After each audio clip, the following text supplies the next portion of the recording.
Dalam 12 tahun terakhir semenjak bisnis digital mulai bergerak naik, kita menyaksikan bahwa di dunia banyak sekali bisnis yang menjadi digital, menjadi light asset, dan bisnis digital itu menyelesaikan banyak masalah masyarakat dengan biaya murah. Sekarang, bisnis digital di dunia tumbuh dengan kecepatan penuh. Di Indonesia dalam 12 tahun ini sudah bisa memiliki 5 unicorn company atau perusahaan dengan valuasi di atas 1 billion US dollar atau sekitar 15 triliunan rupiah. Semenjak pandemi, maka bisnis digital meningkat tajam kebutuhannya. Di mana dalam 2 tahun terakhir di Tiongkok per minggu tumbuh 1 unicorn. Di Singapura 1 bulan tumbuh 1 unicorn. Begitu juga di India, 1 dalam setiap 2 bulan ada perusahaan unicorn bertumbuh baru di India. Sementara di Indonesia dalam 2 tahun ini belum lahir lagi unicorn baru. Entahlah 2 tahun ke depan. Kayaknya nggak ada juga tuh. Maklum, tidak ada yang mendukung, juga tidak ada roadmap niatan pejabat negara membangun bisnis digital anak bangsa di tanah air dengan dukungan kemudahan-kemudahan. Yang ada hanya pendiaman.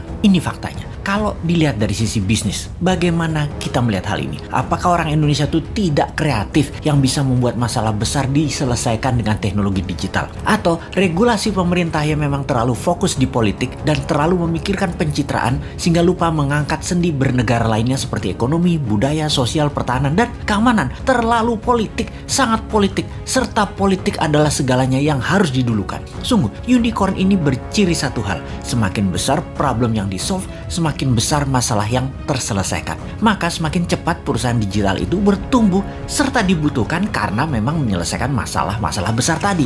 Apakah di Indonesia sudah tidak ada problem besar lagi? Apakah sudah banyak solusi yang dibuat? Atau malah kebijakan mengebiri banyak gerakan kreatif masyarakat? Contoh, data di lapangan ada puluhan ribu pendaftar minta sertifikasi BPOM yang sudah tahunan gak keluar.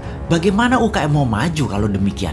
Ini adalah salah satu contoh pengebirian kreativitas. Ada sisi lain lagi, di mana di dunia bisnis digital harus menggunakan server nasional sementara kita minta zero downtime. Apakah perusahaan nasional milik negara tersebut berani kasih garansi, yaitu zero downtime? Nggak ada tuh. Bahaya dalam bisnis digital misalnya kalau mau transfer duit, tahu-tahu ngedrop. Namun server dan sarana internetnya nggak berani kasih jaminan atau ganti rugi.